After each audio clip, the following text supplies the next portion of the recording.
Like, let that sink in. That's crazy. $1 million for contributing 1 year. Welcome back to Dynamics of the Dollar, your go-to channel for mastering your money and building a brighter financial future. So today is going to be a little bit of freestyle, mainly because I've had a couple of questions on Instagram of people asking me, like, how do I budget? Like, what spreadsheets do you use? And I literally have the spreadsheet here. So today I'm just going to simply go through a example of the spreadsheet that I use on a daily, weekly, monthly, yearly basis. So that way I can show you kind of how you can prepare for an entire year and make it a lot easier for you to manage your finances. Again, there are apps out there that maybe look a little bit better than like a Google Sheet, but personally, when you take the finances into your own hands and like build something like this on your own, then it's great. And again, this is going to be in the description of the video. So if you want this, you could make it a copy and turn it into however you want. What you're seeing right here, this is my spreadsheet. I'm going to start off by going off of the simple tabs, the basics at the very bottom that I made. So the first one is the 2025 spreadsheet. I already added some examples. I'm going to get to all of this in a little bit. But what you're going to see here is your pay, your deductions, your needs. So these are the ones that you have to pay for, like to live, and then some wants. And again, I'll go into more detail a little bit. This one I like to call treat yourself. 3 words for you. Treat yourself. Treat yourself 2011.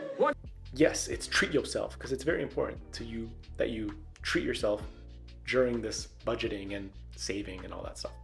This one is called years to a milli because who doesn't want to know how long it's going to take for them to get to $1 million? So this spreadsheet will also show you that, but it also just tracks your retirement. And the last one is just raw information. And again, I'll go through why it's important later. So we'll start off at the very beginning. First, I wanted to know, so anything that is green is what's adjustable. The light green parts that you see here, this, all of these, that's what is adjustable. Everything else has like some sort of math or algorithm to it. So I wouldn't mess too much with those, but this is as simple as it gets. And again, it is also based off of getting paid bi-weekly. Just doing some research a little bit earlier, most people in Ontario and in Canada get paid on a bi-weekly basis. So I'm going to be following that. If you have anything else, any requests or changes on how you get paid, put it in the comments below and I'll try to reach out to everybody who asks. We're going to base it off of an annual average. So in Canada, the average pay is around $6,400 a year. Or let's round up to like $6,500 And if we look at deductions, it's around $49 after taxes. It's roughly the same in other provinces as well. Check out what your tax rates are. There's websites for it. Just Google, if I make this much, what's my tax deductions, whatever it may be, and you can adjust the sheet accordingly. So we're going to base that off of bi-weekly pay and a person that's getting paid around $6,500 a year. So let's go ahead and get started, right? 6,500. And again, I did add a tax or a deduction here. So that way, again, it'll show you how it kind of plays out.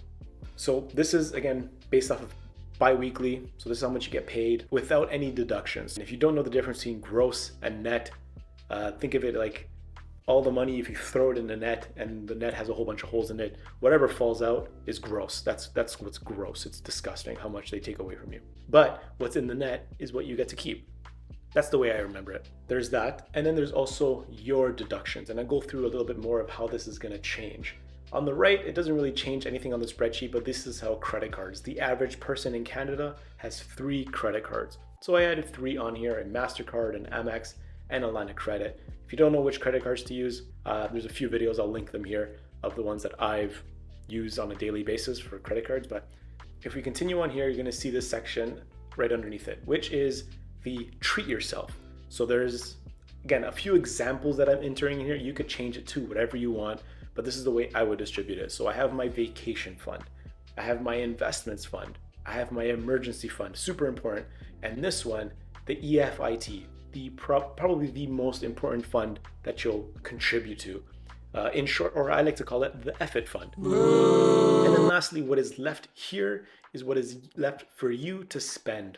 There's the EFIT fund where it's like really guilt-free spending, and then there's a spending account that like you can use on a regular day basis. And then at the end is it just a total of annual what you're spending there. The way I split this up is that as soon as you get paid, you pay yourself first, and then you pay your needs and your wants. I'm gonna go through all of these, and At the very bottom on all of these boxes here, you're going to see these tick boxes. This is just a simple visual for you to see, to tick the box and say, all right, I automated this. And I'm a big fan of automation. You can remove these if you want, but highly recommend that you automate portions of your finances so that way you're not having to think about it all the time. So quick overview, $65,000 a year with after deductions, making around $40,000 a year, 49, sorry.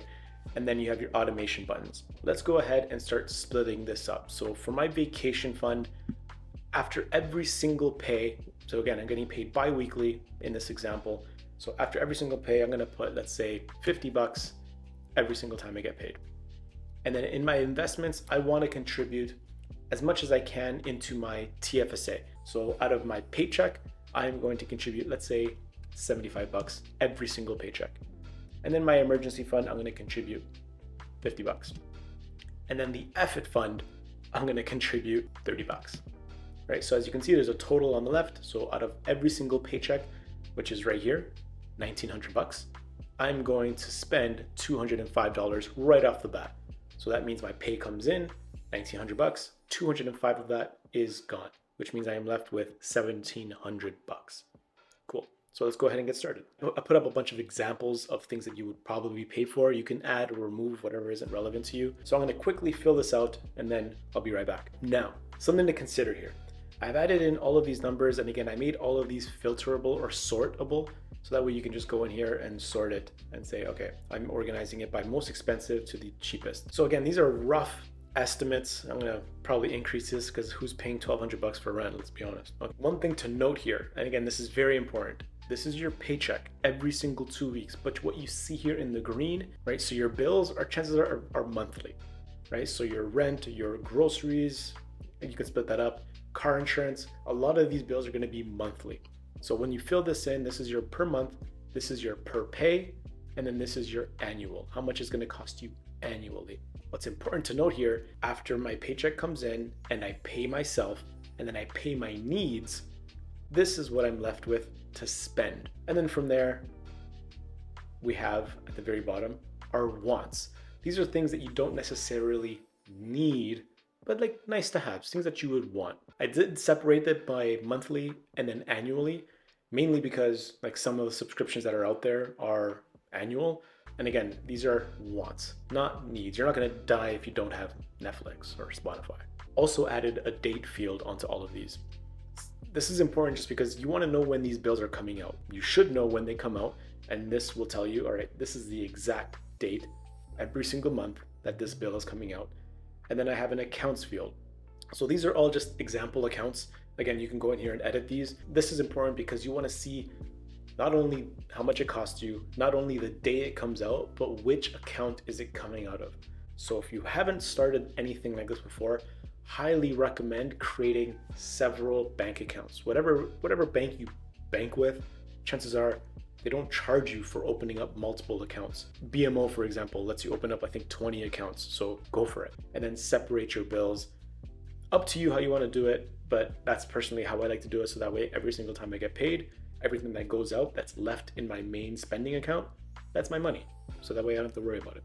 So if we go down, again, your subscriptions, you'll have your date, how much it costs monthly. So if I'm gonna say, I don't know how much is Spotify now, like 18, let's say $18 for now.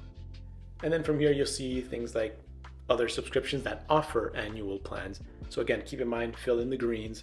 So let's say, I think Amazon is $99 plus tax. So I think it's like $113 a year. And again, they offer a monthly option. And I want you to, this is just gonna be a quick idea of how much things cost. If I'm paying $113 annually, but they offer a monthly plan, let's say I go to Amazon over here, and then monthly they charge, I think it was, let me quickly research it. Yeah, so it's $9.99 for Amazon on a monthly basis. Let's check this out, watch this.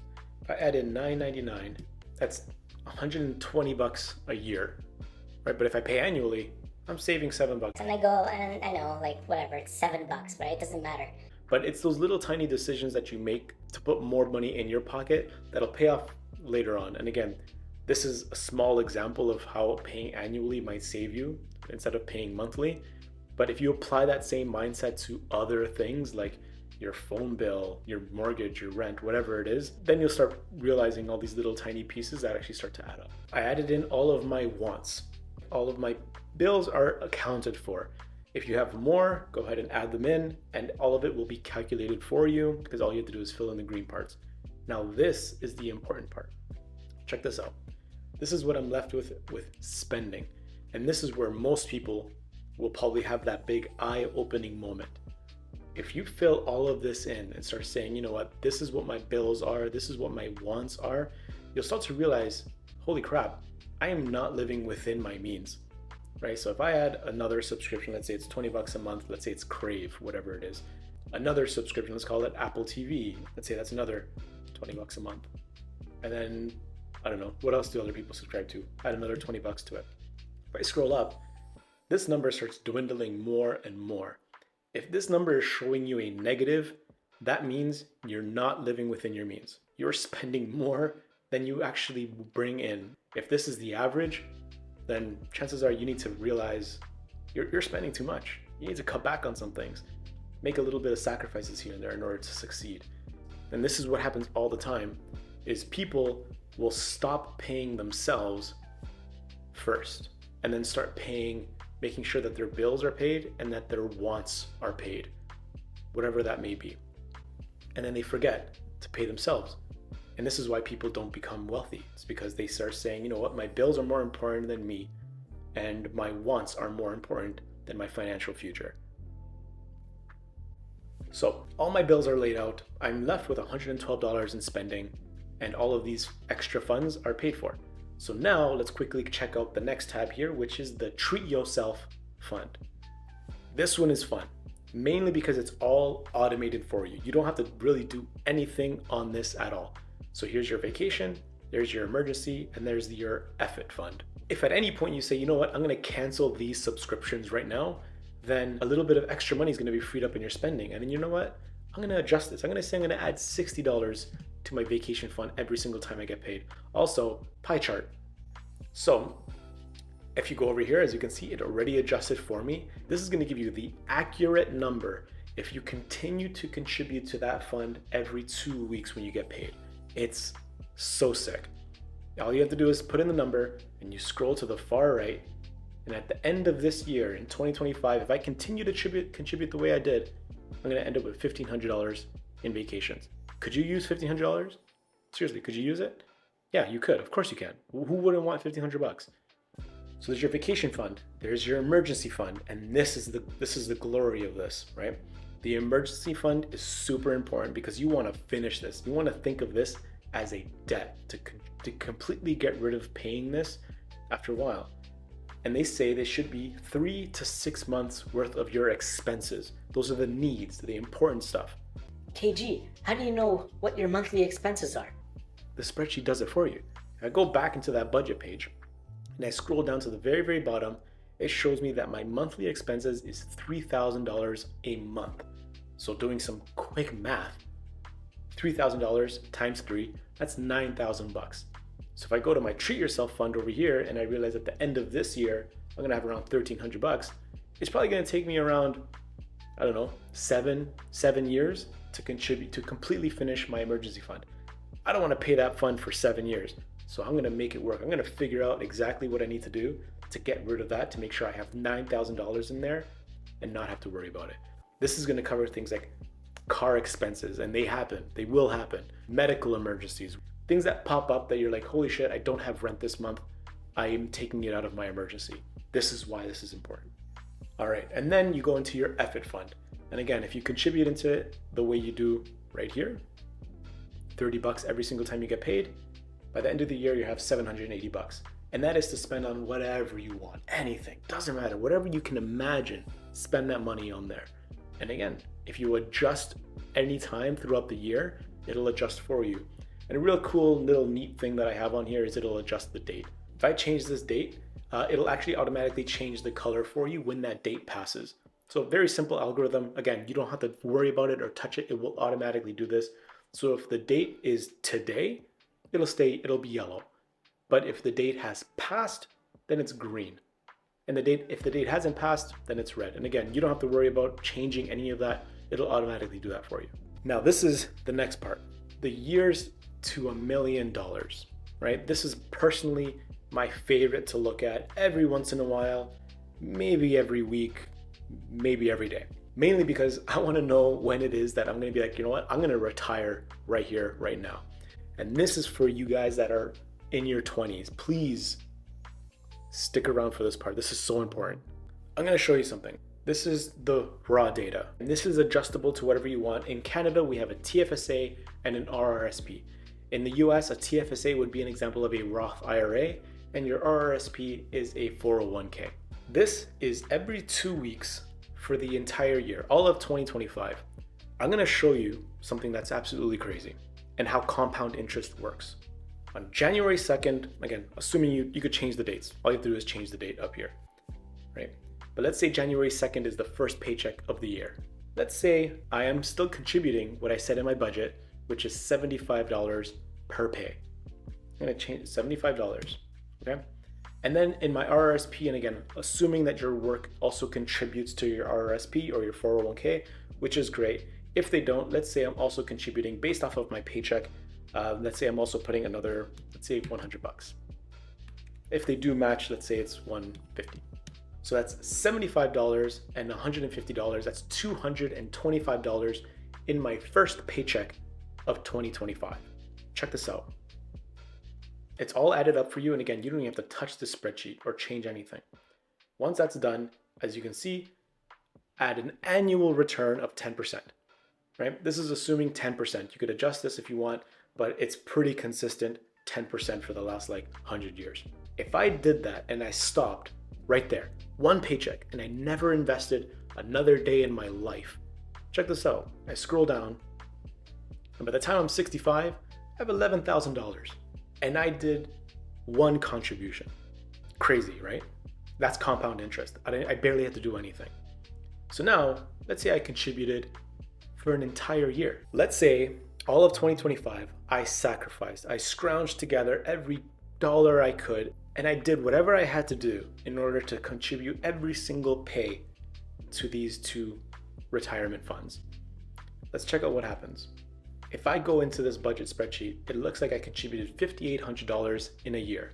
By the end of the year, I should have around $6,500. Let's say I stopped right there. I never contributed another dime after 2025. Check this out. That means by the time you're 78 years old, only contributing 1 year, you'll have $1 million. Like, let that sink in. That's crazy. $1 million for contributing 1 year. Let's make this even crazier. Let's say you decided, I'm going to dedicate 2 years. I'm 25 years old. I'm going to do 2 years of contributions. Remember, you turn 78 and you make your first million. Now watch this. I contributed 2 years. Now I'm 72 with $1 million. That just took 6 years off of contributing to that just by contributing one extra year. Just one. But again, I gotta show you these examples. Again, let's say I do the same thing, but for 10 years. That's $1 million by the time you're 58 years old. Most people that are financially literate can probably retire with that and say, I'm good.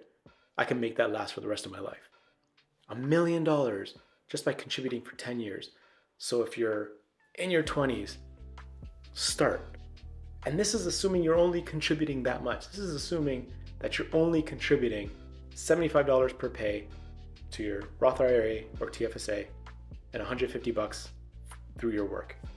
Let's say you increase that. Again, you make sacrifices, you delete some subscriptions, you call your cell phone provider and negotiate a lower fee or switch providers, whatever it is. And then you contribute those extra dollars towards this. That means you're reaching $1 million that much sooner. Like that should be the goal, is being so financially comfortable that you don't even have to worry about it. And that's what I'm doing. So hopefully this helps. Again, I built a spreadsheet from scratch. I am not a spreadsheet whiz. It took me actually years of iterations. I've had this for about 4 years now, but every year I make a little tiny change to make it a little bit easier, a little bit more efficient. So this is what I have now. And if you have any questions about it at all, take the spreadsheet, fill in your expenses, fill in everything else that's green. Again, if it's green, actually, let me adjust this. There. So if it is green, you can fill it in and everything else will be simply automated for you. You don't have to do anything else. right? Except for maybe add the raw data. This is the important part, by the way. Add in the raw data, and all you have to do is maybe add a few more rows for the next year and so on and so forth for the next year. So that way it's automated. Actually, let me show you. So again, this part is automated, right? Because it's taking from a specific column in here, which is these two columns. But I want to add it for next year. All I did was copy and paste this over here, and then I'm going to add that next column for the next year into this part of this algorithm. So really, I'm just copying this and moving it over. It's very simple. That being said, I really hope this helps. Take advantage of this. It's free, right? You lose nothing by trying it. If you break it, send me a message go to my Instagram, send me a DM, whatever you need. Happy to help with this spreadsheet. I'm probably not going to be the person that's going to rebuild one for you, but whatever. This is what's going to help me for all of 2025. I hope it helps you. Hope you enjoyed the video. If you did, leave a like, leave a comment if you have a question, and I will see you next year in 2025, but also in the next video. Peace.